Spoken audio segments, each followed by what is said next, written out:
Amém, irmãos? Amém? Vamos orar. Deus eterno, louvado seja o teu nome, bendito és tu, ó Deus Todo-Poderoso, Criador de todas as coisas, aquele que tem a primazia sobre tudo, que é soberano, que é primeiro. Bendito é o Senhor, Rei de toda a terra, Senhor de toda a terra, Senhor da história, Senhor do universo, Senhor dos homens. Nós bendizemos ao Senhor, porque tu, ó Deus, Cristo bendito, comprou com o teu santo sangue homens e mulheres, povos de todas as línguas e nações, livrou-os da culpa através do teu sacrifício, do teu sangue, tirou a mancha do pecado de suas vidas, de escravizar as vidas, nos libertou para, com uma consciência santa, pacificada, tomada de graça, adorarmos o teu santo nome.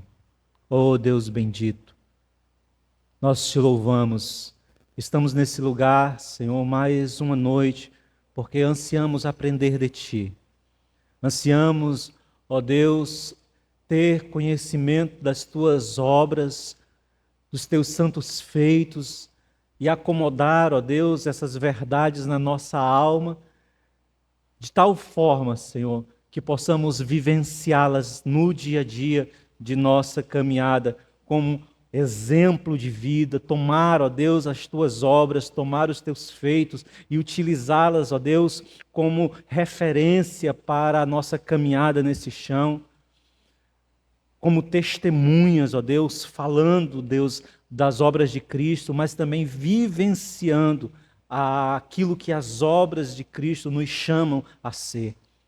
Te pedimos, ó Deus, que nesta noite o Senhor nos dê clareza sobre a tua santa vontade sobre nossas vidas. Perdoa as nossas iniquidades e pecados e auxilia-nos, ó Deus, aqui a vivenciarmos a vida cristã. Em Cristo Jesus, amém. Irmãos, Apocalipse, abre aí, capítulo 1, nós estamos fazendo a leitura dos versos 4 em diante, que diz assim: João, às 7 igrejas que estão na Ásia, a vós graça e paz da parte daquele que é, daquele que era e daquele que vem, da parte dos 7 espíritos que estão diante de seu trono, e da parte de Jesus Cristo, a testemunha fiel, o primogênito dos mortos, o príncipe dos reis da terra, aquele que nos ama e que nos lavou de nossos pecados com seu sangue e fez de nós uma realeza e sacerdotes para Deus, seu Pai. A ele pertence a glória e o domínio pelos séculos dos séculos. Amém. Eis que ele vem com as nuvens, e todos os olhos o verão, até mesmo os que o transpassaram, e todas as tribos da terra baterão no peito por causa dele. Sim, amém. Eu sou o Alfa e o Ômega, diz o Senhor Deus, aquele que é, aquele que era e aquele que vem, o Todo-Poderoso. Amém? Irmãos, minha proposta hoje aqui é que nós consigamos avançar pelo menos mais 2 versos dessa primeira introdução do livro de Apocalipse. Na última sessão, na última aula que nós tivemos aqui, nós ficamos com os 2 primeiros versos, o verso 4 e o início do verso 5. Né? E aí, nesses 2 versos, nós estabelecemos algumas coisas, que eu vou passar rapidamente para a gente entrar mesmo no conteúdo daquilo que a gente quer falar. Nós falamos aqui que Apocalipse está dividido nessa sua introdução em 2 momentos. Versos 4 a 8, né, que ele vai identificar, ele vai apresentar para quem é que ele está escrevendo, que são as 7 igrejas que estão na Ásia, e ele vai dar uma saudação de graça e paz, que é uma saudação comum nas cartas do Antigo Testamento, aliás, nas cartas do Novo Testamento. Sempre essa saudação ela está presente, graça e paz. E só que nesses dois versos, ou na realidade, nessa pequena introdução que vai até o verso 8, João, que é o escritor do Apocalipse, ele deixa bases muito claras sobre a sua fé. E aí nós já podemos começar a observar que a igreja, né, nos seus primórdios, já tinha compreensões teológicas bem definidas, apesar das coisas não estarem já, como eu posso dizer, dentro de um arcabouço doutrinário, como vem acontecer posteriormente com os pais da igreja e com os concílios, mas a igreja já vivenciava artigos de fé muito importantes que já são definidos aqui, e Apocalipse ele vai falar algumas coisas sobre isso que nós vamos ver hoje. E aí a segunda parte da introdução, ou da introdução da carta, que é a sua saudação, vai ficar dos versos 9 a 20, que eu não vou aqui dizer porque nós vamos tratar ainda deles na frente, amém? E aí, João inicia a sua saudação com graça e paz, né? Ele diz as igrejas da Ásia, e ele diz graça e paz. E aí aqui nós dissemos que essa graça é a graça que está dispensada sobre os homens, sobre a igreja, aquela graça de vivenciar os benefícios do Senhor, a bondade do Senhor, a misericórdia do Senhor e a salvação que vem revelada a nós por meio da graça do nosso Senhor Jesus Cristo. Então João está desejando, saudando a igreja, dizendo, olha, vivenciem essa graça. E ele diz graça e paz. E essa paz ela está relacionada não com uma paz que nós entendemos, aquela paz descrita em João 14, 27, que Jesus diz, não vos dou a paz desse mundo, mas eu vos dou a minha paz, né? E aí a gente entende que esse tipo de paz é aquela paz que o coração humano está justificado, ajustado, imerso no Senhor. Essa saudação, graça e paz, a paz aqui ela está relacionada com a ideia do shalom dos judeus, ou seja, é uma paz de relacionamento entre os irmãos, é uma paz que é vivenciada pela igreja, ok? Então, João está dizendo, olha, vivam debaixo da graça do Senhor, experimentando os dons do Senhor e vivam em comunhão uns com os outros, vivendo em paz. É isso que ele deseja para a comunidade. João deixa claro para as igrejas, com o uso de múltiplas referências do Antigo Testamento, nós vimos isso aqui na aula passada, que a fonte dessa graça e a fonte dessa paz, ela está, ela procede do Pai, do Espírito Santo e de Jesus Cristo. Ou seja, do Pai, quando ele diz aquele que é, que era e que há de vir, do Espírito Santo, quando ele diz da parte dos 7 Espíritos que estão diante do trono do Senhor, e nós mostramos aqui com referência aos textos de Zacarias e de Isaías, que esses 7 Espíritos que estão diante do trono do Senhor refere-se a características do Espírito Santo, ok? E da parte de nosso Senhor Jesus Cristo. Então, a saudação é uma saudação trinitária, ok? Você já consegue perceber a comunidade nos seus primórdios, tendo a ideia, tendo a compreensão de um Deus Pai, Filho e Espírito Santo. Amém? Agora, os versos de número 5 e 6, eu quero chamá-los novamente a ler, os versos de número 5 e 6, ele diz, e da parte de Jesus Cristo, a testemunha fiel, o primogênito dos mortos, o príncipe dos reis da terra, aquele que nos ama e que nos lavou de nossos pecados com seu sangue e fez de nós uma realeza de sacerdotes para Deus, seu Pai. A ele pertence a glória e o domínio pelos séculos dos séculos. Amém. Irmãos, a continuação desses versos, ou seja, 5 e 6, informa-nos coisas preciosas sobre a fé, que já é vivenciada já desde o princípio pela comunidade cristã. Ele já experimentava alguns artigos de fé que estão expressos aqui, declarados aqui por João. né? E, como eu disse, João, nesse texto aqui, de 5 e 6 de Apocalipse capítulo 1, eu quero que você observe o quão profundo é esse texto, esses dois versículos, a profundidade desses textos. Por quê? Porque nesse texto, primeiro ele vai fazer uma referência sobre a saudação que ele dá, a graça e a paz. Ele está unindo esses versículos com os versos 4, ok? Ele une agora, os 5 e o 6, ele dizendo, olha, a graça e a paz, ela tem a sua fonte no Deus Pai, no Deus Espírito Santo e em Jesus Cristo. E aí, quando ele vai falar de Jesus Cristo, ele apresenta de Jesus Cristo algumas características e alguns feitos de Cristo. Ou seja, ele apresenta aqui pelo menos 3 características sobre o caráter de Cristo. Você está com sua Bíblia aberta, olhando para o capítulo 3, ou você pode olhar para cá, se der para você enxergar. Está dando para ver direitinho aí? Então pronto, olha só as 3 características que nós vamos trabalhar com mais calma aqui. Mas primeiro, eu já quero apresentar para você ficar ciente. Primeiro, a primeira característica, ele é a fiel testemunha.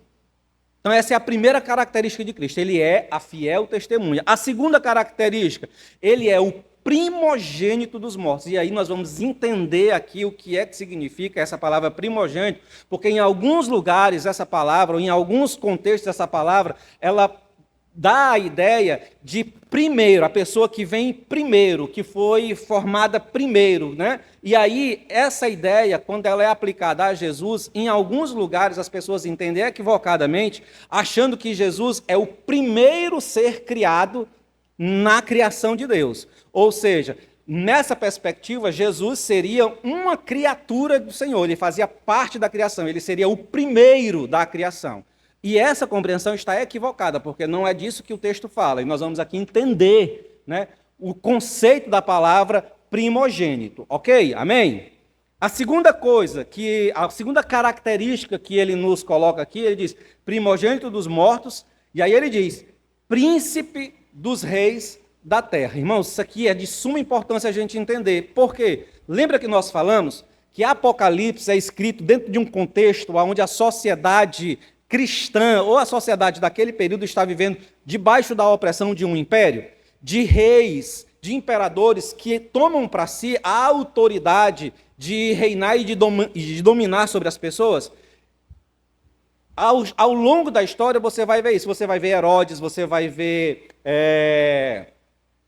os Césares, todos eles se colocando como autoridade, como reis da terra, né? E as pessoas tendo que ficar submissas. Mas aqui João, na sua introdução à carta de Apocalipse, já mostra, já revela que, na realidade, o Rei dos Reis é o Senhor Jesus Cristo, ok? Então, essa é a terceira característica de Jesus.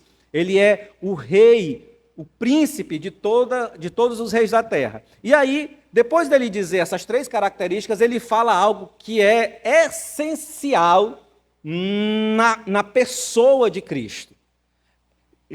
João apresenta, ia dizer Judas, João apresenta uma característica que é essencial, né, que faz parte do ser de Jesus. É essencial isso. E que característica é essa? Ele diz que ele nos ama, ou que ele nos amou. Ele diz assim, ó, é o primogênito dos mortos, o príncipe dos reis da terra, aquele que nos amou. Irmão, isso aqui é outra informação importante. Aquele que nos amou, por quê? Porque lembra que os irmãos que estão ali na Ásia Menor, no final do primeiro século, começo do segundo século, estão passando perseguição de um império. E nessa perseguição eles são convidados, chamados, desafiados a adorar a César e ao império.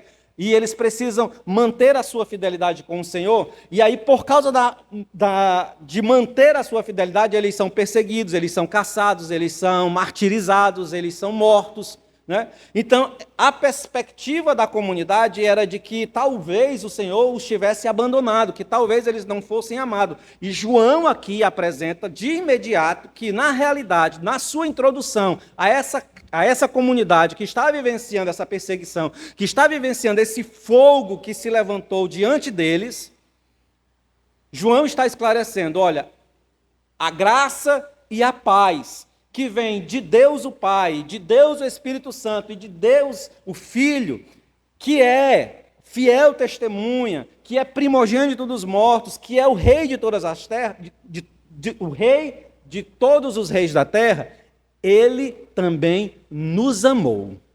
Ele também nos ama. Então, essa informação é preciosa para aqueles que estavam atravessando as perseguições. E aí, depois de dizer que ele nos ama, João continua com mais duas ações que Jesus realizou, né? Dentre as muitas que ele fez, João destaca duas. Quais são essas duas? Ele diz: aquele que nos amou e em seu sangue nos lavou dos nossos pecados. Então, João já apresenta uma das ações que Cristo realizou, ou seja, ele nos lavou com o seu santo sangue dos nossos pecados.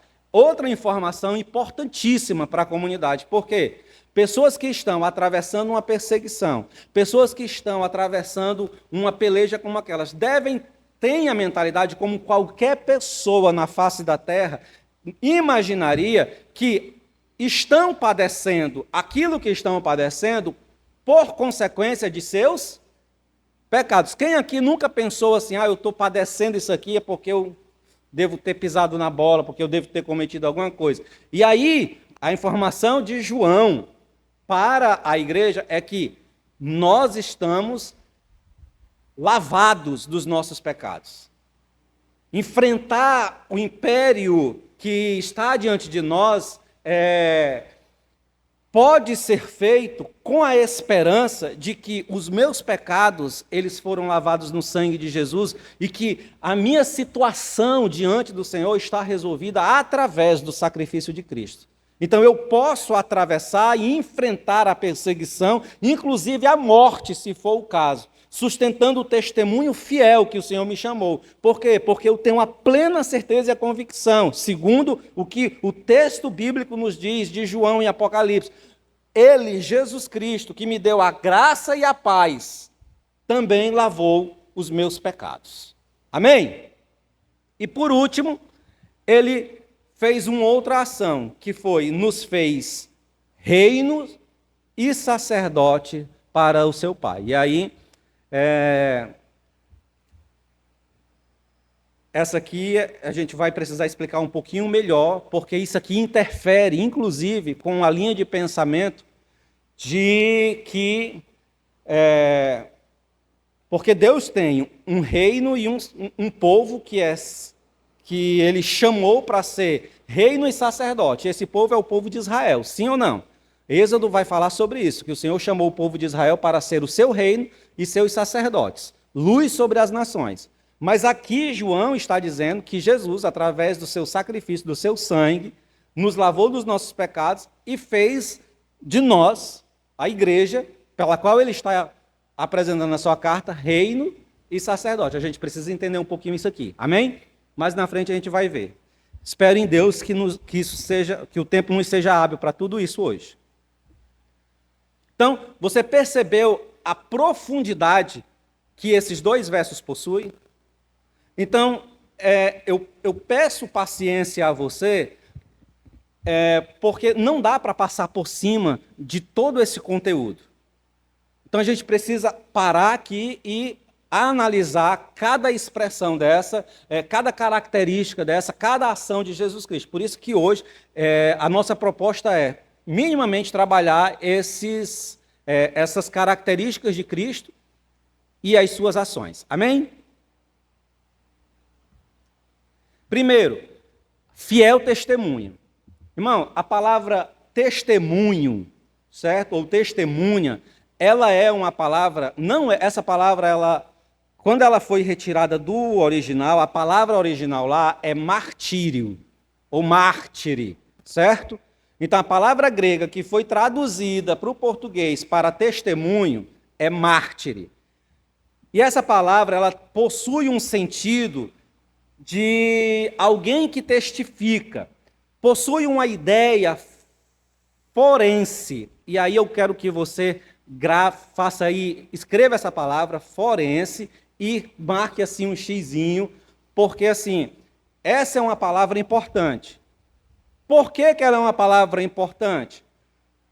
Porque o que é esse conceito? O conceito forense. O conceito forense ele vem dos tribunais. É uma expressão da relação que se faz quando se está fazendo um julgamento e uma investigação sobre determinado crime ou determinada situação. Então, tem uma investigação forense. Vocês já assistiram aqui CSI? Já? Na televisão, a série? Não tem lá aquela galera que faz as investigações? Eles fazem a investigação forense. São os peritos forenses, né? Então, eles vão fazer a pesquisa para saber como foi o crime. Então, a ideia dessa testemunha forense é uma testemunha que está diante de um tribunal. Por que isso é importante? Porque a relação que Deus mantém com o seu povo é uma relação que tem indicativos que apontam para uma relação, como eu posso dizer, eu estou procurando a palavra para mim não ser mal entendido, mas é uma relação entre um juiz que está julgando uma causa. Deus se relaciona com o homem em amor, em graça, em bondade, em misericórdia, sim, mas no que se refere à nossa salvação, no que se refere à nossa situação diante do Senhor por causa dos nossos pecados, a relação que se dá entre mim e Deus é uma relação forense, aonde eu estou numa espécie de tribunal. Existe uma lei. Ora, irmão, a relação da existência de uma lei já pressupõe um julgamento. E um julgamento já pressupõe a existência de uma relação forense. Está dando para entender? Aonde eu vou precisar investigar, olhar e analisar se aquele que é o réu, ou se é aquele que está diante da lei, se ele cumpriu ou descumpriu a lei. Quais são as provas que mostram que a relação que aquela pessoa tem com a lei que o Senhor estabeleceu foi quebrada ou não, ou foi obedecida. Está dando para entender? Então essa relação ela existe na vida cristã. Deus é o juiz de toda a terra. O Senhor se coloca, são vários os textos que mostram o Senhor como um juiz, como um soberano, assentado num trono. Fazendo o quê, irmão? Julgando. E julgamento é uma expressão que cabe aqui a ideia forense. Então Jesus é a fiel testemunha, ou seja, Jesus é aquela testemunha que está num tribunal para testificar a respeito da condenação ou da salvação. Está dando para entender?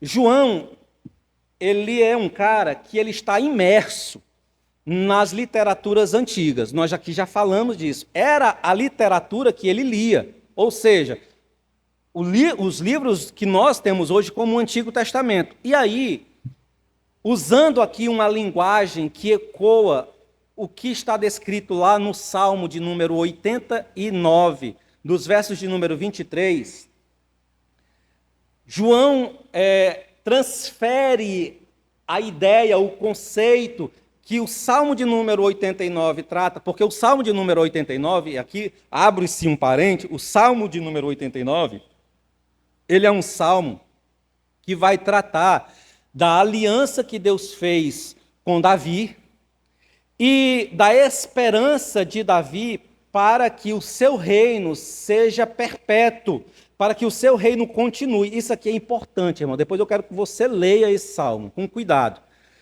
E aí o texto diz que o Senhor se agradou do seu ungido, do seu rei e tal, e vai falando. Só que em determinado ponto do salmo, o salmo muda de figura E diz que Deus agora começou a se desagradar do seu rei, do seu ungido, e passa a puni-lo, né? Então, mas a ideia central é que o salmista está ali conversando com Deus, né? Em linguagem poética, suplicando que Deus lembre de suas promessas e que seu reino seja estabelecido para sempre. E aí, nesse processo, existem o quê? Existem testemunhas da aliança. Está dando para entender? E então, João, imerso com a ideia de testemunho de um reino, de testemunho de uma aliança, ele coloca aqui o texto que está no verso 23, onde o salmista chama a lua como testemunha no céu a respeito da aliança de Deus com Davi e as promessas para que o seu reino seja perpétuo, seja duradouro, atravesse as gerações. Entendeu? Então, essa linguagem aqui agora ela é transferida para Cristo, como sendo ele agora, quem? A figura de testemunha fiel nos céus. Amém? Captou a ideia aqui? Alguma pergunta até aqui, irmãos? Está dando para entender? Está acompanhando direito? Seguindo. É importante registrar que a palavra mártire, ela foi ao longo da história sofrendo mudanças no seu sentido. Isso devido à experiência cristã de testemunhar diante dos tribunais a sua fé. Lembra aqui o sentido forense da palavra, de testemunho, de mártire? Onde era que eles testemunhavam? Eles testemunhavam diante dos tribunais, diante dos juízes, dos reis, ok? Então, e eles testemunhavam. E de que é que eles testemunhavam? Eles testemunhavam a respeito da sua fé. E quando eles testemunhavam a respeito da fé deles, sustentando a fé que eles proclamavam, eles recebiam, em troca do sustento da sua fé, do testemunho da sua fé, eles recebiam a morte. Então, ao longo da história, a palavra mártir, que significa aquele que testemunha, aquele que fala com verdade das coisas que viu, que acredita, passou a ser agora, ter o sentido de aquele que morre por sua fé. E aí, irmãos, no livro de João, no livro de Apocalipse, essa palavra, ela vai já começando a adquirir esse sentido de martírio, de aquele que morre pela sua fé. Ok? Não é só a testemunha no sentido de que é alguém que está testemunhando diante dos tribunais, com a compreensão forense da ideia da palavra. Mas agora também é aquele que, além de testemunhar da sua fé, sofre por sua fé. Amém? Seguindo. Jesus é a fiel testemunha, tanto no sentido de ser uma testemunha diante do julgamento, ou seja, Jesus, ele está como aquele que testemunha, a testemunha que é a testemunha de acusação e a testemunha de... E a testemunha de defesa. A testemunha de acusação para aqueles que não vivenciam o seu testemunho, que não receberam o seu testemunho, ou seja, aqueles que não se aproximaram de Cristo, aqueles que negam a Cristo, e de defesa para aqueles que se apoiaram e que se apoiam nas obras de Cristo. Amém? Então, nesse sentido, Jesus é a testemunha de estar diante do tribunal do Senhor, o santo tribunal, sendo a testemunha de acusação para aqueles que negaram, aqueles que me negarem diante dos homens, eu os negarei diante do meu Pai. E testemunha de defesa, aqueles que me confessarem diante dos homens, eu os diante do meu Pai. Deu para entender? Mas também, além de ser a testemunha que está no tribunal, tanto como testemunha de acusação, como testemunha de defesa, ele também é a testemunha fiel, martirizada, por sustentar o testemunho que deu. Ou seja, ele também está na posição daquele que sofreu o martírio, que sofreu a morte por sustentar o testemunho. E que testemunho foi o que ele deu? Qual foi o testemunho que Jesus deu? Amém, irmãos? Jesus deu o testemunho sobre quem é o Pai. Jesus veio testemunhar ao povo da sua época sobre quem é o Pai. João diz isso lá na sua primeira carta.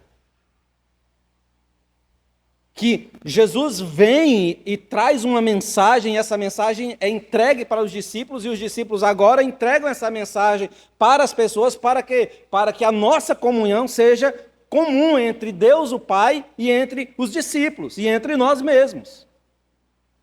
Então Jesus dá o testemunho sobre quem é o Pai para os homens. Amém? Tanto no Evangelho como em Apocalipse, a ideia de testemunhar é fundamental para a mensagem cristã. Irmãos, no Evangelho de João, capítulo 5, verso 31 a 47, Jesus vai falar sobre o testemunho dele. Que ele dá testemunho e as pessoas questionam, assim, tu daste... Abra aí, João capítulo 5. Não, só até aí, tá bom. Então você vê aí, ó, essa é apenas uma referência no Evangelho de João, Jesus falando sobre o testemunho, a ideia de estar diante dos homens testemunhando, dando testemunho sobre as obras, sobre quem é Deus e que ele havia vindo de Deus para falar de Deus para a humanidade, para os homens, para aquela geração. Está dando para entender? Mas você vai ter, se você que está anotando aí, você vai ter ainda no capítulo 8, verso 13, até o verso 18, no capítulo 10 e o verso 25. Então, aqui é como João, dentro do Evangelho, entende a importância da palavra testemunho. Nós ainda estamos na primeira expressão, Jesus é a testemunha fiel. Amém? Apocalipse, leia aí, por favor, 1:9. Pronto. Então, esse aí são apenas 2 versos, mas você vai encontrar ainda no capítulo 12, verso 11 e versos 17, ainda João falando sobre a ideia de testemunho. Então, assim, a palavra testemunho, testemunhar, ela é o martírio, a palavra martírio, de ser testemunha e de testemunhar, de falar as obras de Cristo, é de extrema importância dentro do livro de Apocalipse. Então, isso é algo para a gente notar. O livro de Apocalipse, irmãos, nós dissemos aqui que ele tem um apelo, um chamado para adoração. Lembra que nós falamos isso lá no início, nas primeiras aulas? Um chamado para adoração genuína, adoração para aquele o único que recebe, que é merecedor da adoração, mas também o livro tem um apelo, tem um chamado para os crentes olharem para Jesus, a fiel testemunha. E assim como ele, os crentes devem assumir a fidelidade de ser testemunha, no sentido de divulgar as obras de Cristo, bem como de sofrer, inclusive ou incluindo a morte, se for o caso, pelas obras de Cristo. Ou seja, o convite de João é para que a comunidade olhasse para Jesus e olhasse e visse nele que ele era a fiel testemunha que foi martirizado, que sofreu, e sofreu até as últimas consequências, indo à morte, com fidelidade. Então João diz, olhe para ele, e assim como ele foi testemunha e foi martirizado até a morte, fiel, sejam vós. Olhem para ele, porque assim como ele testemunhou, falou das obras do Pai para os homens, nós devemos testemunhar das obras dele para a humanidade. Irmão, isso aqui é uma informação de extrema importância para as nossas vidas hoje. Porque se tem algo que, de certa forma, está mal entendido no meio cristão, é a ideia de testemunho. É a ideia de testemunhar da palavra. Algumas pessoas entendem que testemunhar hoje testemunhar está ligado com o evangelismo, né? E aí o evangelismo para muita gente é entregar um folhetim. Para outros, evangelismo, cortando aqui na carne, é fazer uma ação como nós fizemos aqui. Ficar ali no meio da rua com um cartaz, olhando, e o pessoal passando a gente. Entregar um folhetim, isso é testemunhar. Essa compreensão está errada. Não estou dizendo que essas ações elas não devem ser feitas. Elas devem ser feitas. Você deve entregar um folheto. Você deve fazer esse tipo de impacto e tal. Deve fazer. Mas testemunhar, irmãos, é muito mais do que entregar um folheto. Testemunhar é vivenciar as obras e a vida de Cristo na sua vida. E em todo o tempo, falar das obras de Cristo para aqueles que estão próximos de você. Tem gente que vive em ambientes e não fala de Cristo para ninguém. Há umas 2 semanas, 3 semanas, eu estava vendo, não me lembro agora aonde foi que eu vi isso. Mas falava sobre evangelismo, sobre testemunhar. E a pessoa disse, você vai para a academia. Né? E aí eu falando aqui da realidade, que eu estou também experimentando essa realidade da academia, então você vai para a academia. E aí, na academia você faz um ciclo de amizade, não faz? Algumas pessoas têm uma facilidade de fazer um ciclo de amizade. Mas aí você conversa de tudo. Você conversa sobre o treino, você conversa sobre o exercício, sobre a série, sobre o pré-treino, sobre o pós-treino, sobre não sei o que, a dieta, sobre... Mas Jesus não cabe na conversa de jeito nenhum. A Bíblia, o livro de Apocalipse, João está nos convidando a olhar para Cristo e sermos testemunha, falarmos, abrirmos a nossa boca e proclamarmos as obras de Cristo. É um convite para perceber que a minha vida precisa ser uma vida que revele Cristo, a fiel testemunha. Esse é o convite de Apocalipse. Esse é o convite de João no livro de Apocalipse para mim e para você hoje, aqui nesta comunidade. Olhar para Cristo, a fiel testemunha, e assim como ele foi fiel no seu testemunho, eu e você devemos também caminhar com fidelidade no testemunho, falando, proclamando, mas também sendo essa testemunha. Amém? Seguindo. Fiel testemunha, o primogênito dos mortos. Primogênito dos mortos. Essa palavra aqui ainda está ecoando o Salmo de número 89. Esses versos de 27 a 30, esses 3 versos, está falando de um contexto de aliança, certo? Então, o primogênito aí, né, ele foi estabelecido, o Senhor vai colocar o seu primogênito como aquele que vai dominar, vai estabelecer o reino, a aliança, e vai perdurar esse reino para sempre, ok? Então, João, quando diz que Jesus, o Filho, Jesus Cristo, aquele de quem procede a paz e a graça, lembra? Ele é a fiel testemunha, mas também ele é o primogênito dos mortos. A ideia aqui do primogênito é essa, é a ideia de uma aliança que o Senhor está chamando, está colocando para estabelecer o seu santo reino, ok? Como eu botei aí, João fala de primogenitura nos moldes da esperança do salmista sobre a continuação do seu reino davídico, ok? E aí, irmãos, essa ideia de primogenitura, ela é de continuação do reino davídico, como eu disse, né?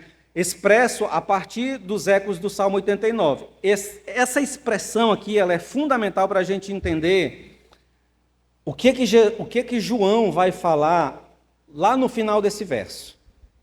Então, quando João diz assim, Jesus, ele é o primogênito dos mortos, e quando ele está falando, colocando a palavra primogênito, João está ecoando, está trazendo os ecos do Salmo 89, aonde a ideia de primogênito é aquela ideia de que o Senhor vai colocar para o estabelecimento do seu reino eterno.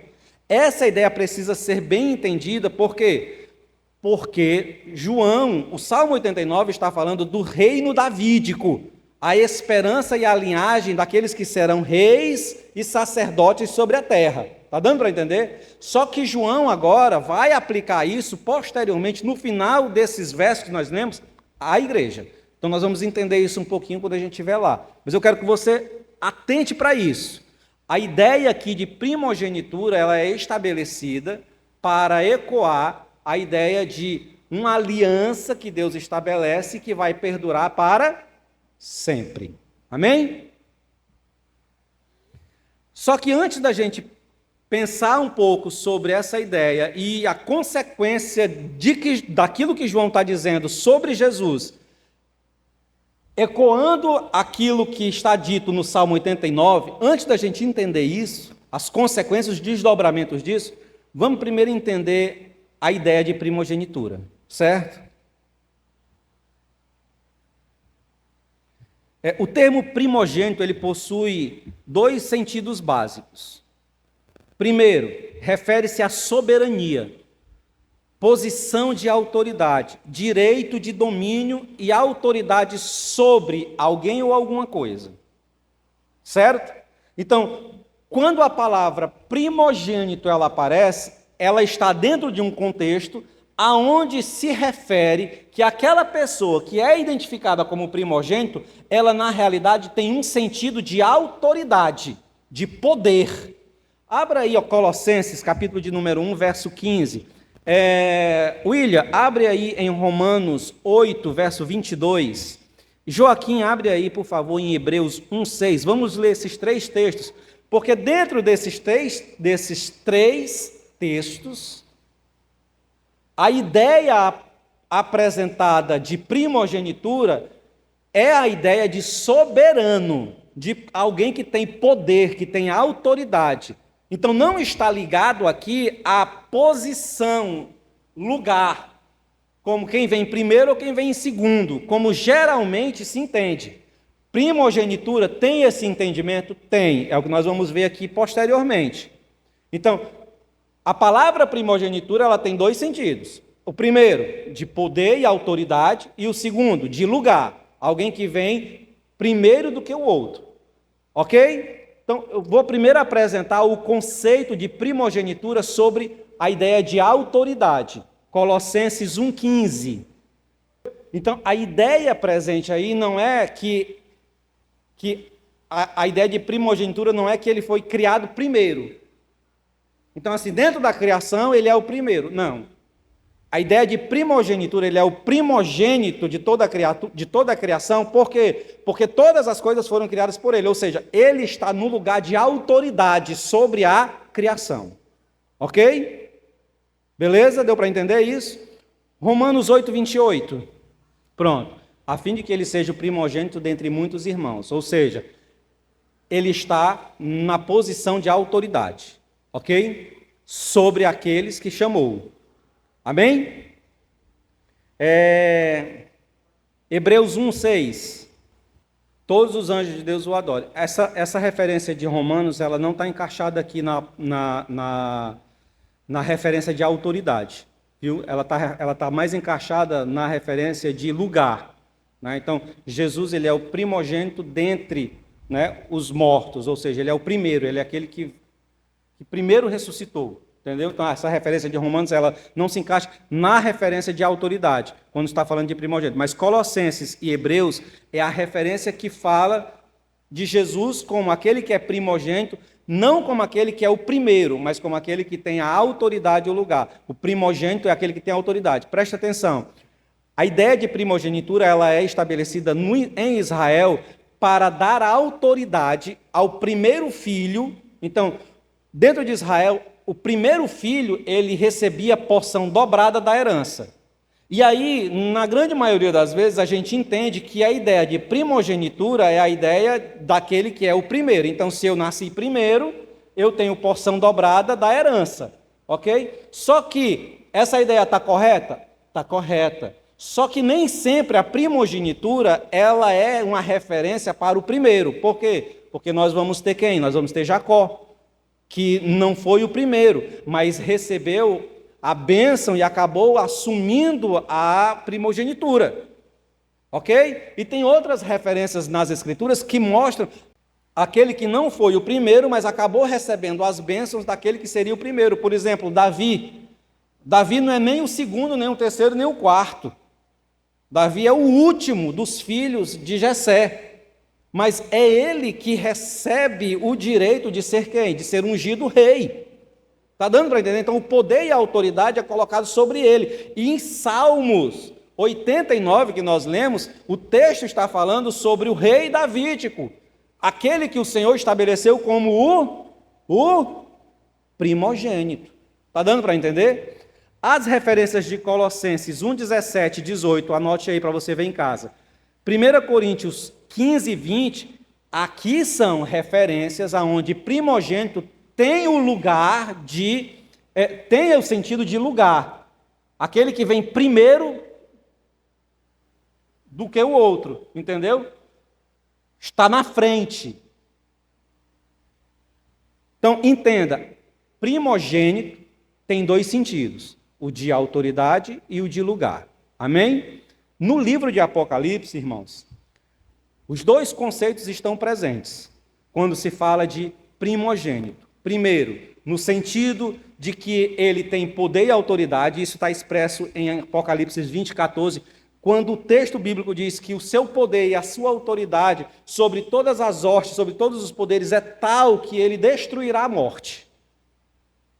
Irmão, esse texto de Apocalipse 20 é extraordinário. Esse versículo que diz que o Senhor destruirá, matará a morte. A morte morre. Capítulo de número 21, verso 24, diz que não haverá mais morte. Irmão, isso é tão extraordinário que a gente fica pensando, não dá para mensurar. Tu já pensou uma vida onde a morte não existe? É fora da nossa realidade de vivência. João está promovendo esperança para uma comunidade em perseguição, de que o Senhor de toda a terra, o primogênito dos mortos, aquele que venceu a morte,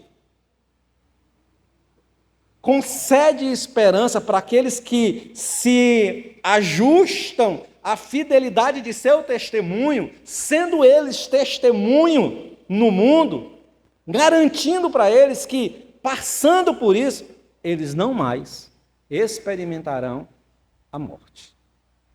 Viverão eternamente.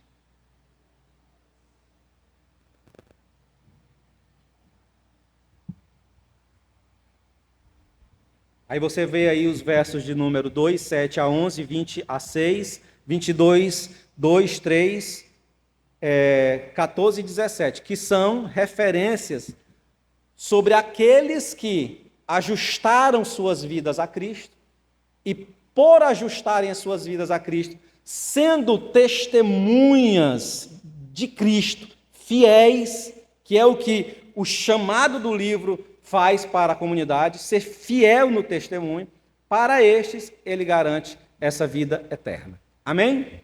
Por favor. Então vamos aqui só ver esse último ponto, que é a terceira característica que João apresenta para a igreja, as igrejas da Ásia, no livro de Apocalipse, falando sobre Jesus Cristo, que são aqui pontos de fé já experimentados pela igreja. Lembra disso, irmãos?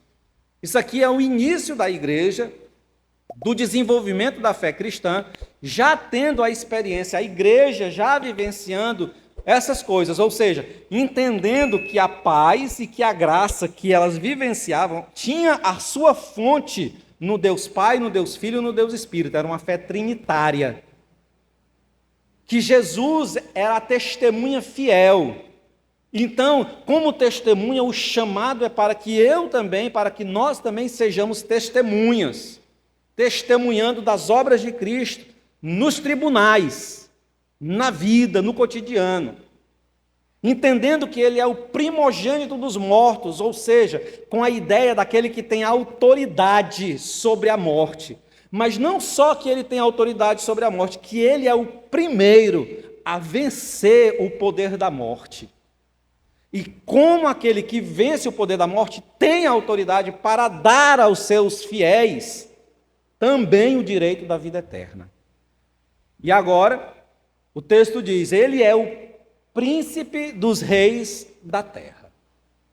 Irmãos, o príncipe de toda a terra. Com essa afirmação, João esclarece para os seus contemporâneos que, apesar de existir reis e impérios que se apresentam como sendo os soberanos sobre a terra, a verdade é que Jesus Cristo, ressurreto, é o único soberano sobre toda a criação. Ao longo da narrativa de Apocalipse, João vai mostrando o conflito entre os reis da terra e o Cristo ressurreto, aquele que é Senhor de toda a terra. Apocalipse 17, do 10 ao 14, fala de reis que se levantam para pelejar e fazer guerra contra o Senhor. Apocalipse 19, verso 19, mostra também esses homens se articulando para pelejar contra o Senhor, os reis da terra. E nos versos 21 a 24, João mostra como o Senhor, ao final, derrotará todos esses impérios, todos esses que se arrogaram autoridade, reis e poder sobre a terra e sobre os homens. E no final, estes que se arrogaram autoridade terão que reconhecer que Cristo é o Senhor, o Rei de toda a terra, e entregarão a autoridade, o poder, o domínio que possuem aos pés do Senhor. Amém? Após apresentar essas três características sobre a pessoa de nosso Senhor Jesus Cristo, João passa a identificar as ações que Jesus realiza para a sua igreja, ou seja, a ação de nos amar, que é essencial do ser de Jesus Cristo. Ele nos ama, aquele que nos amou, que nos lavou com o seu santo sangue e que nos fez reinos e sacerdotes. É o que nós vamos tratar na próxima aula, quarta-feira. Amém, irmãos? Espero que tenha ficado entendido isso aqui hoje, né? Que você possa guardar aí no seu coração essa ideia. Qual é a ideia de hoje? Qual é o centro das informações de hoje, irmãos? O centro das informações é que a fé antiga da igreja, ela desde os seus primórdios é uma fé trinitária. É uma fé que reconhece Jesus como a fiel testemunha, que reconhece Jesus como o primogênito dos mortos, que reconhece Jesus como o Senhor de todos os reis da terra. Amém? E aí na próxima aula nós falaremos sobre as outras coisas. Amém, queridos?